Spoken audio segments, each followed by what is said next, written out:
দেন সুন্দর করে দেন। আর রুমে এই বমি ম্যাডামের রুমে দেন, বমি ম্যাডামের রুম এইটা। আচ্ছা আস্তে আস্তে সব অফ করে দিলাম। হ্যাঁ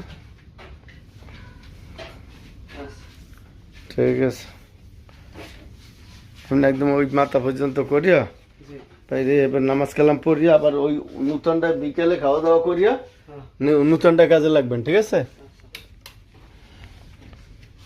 আর ওই যে পুরুষ নামাজের ঘরটা কি কাজ করা লাগবে না ওটা? না না ওদের কাজ হয়ে গেছে। আচ্ছা তাহলে করা লাগবে না, তবে ওই যে বাইরে যে একটা মসজিদ আছে না নামাজের জায়গা, ওখানে কাজ করতে হবে। তো এইখানে যেখানে যেখানে লাগে কাজ করে দিন, ঠিক আছে? আচ্ছা ওকে তাহলে বাতি কি কমাই দিয়ে? হ্যাঁ দেন দেন বাকি কমাই দেন।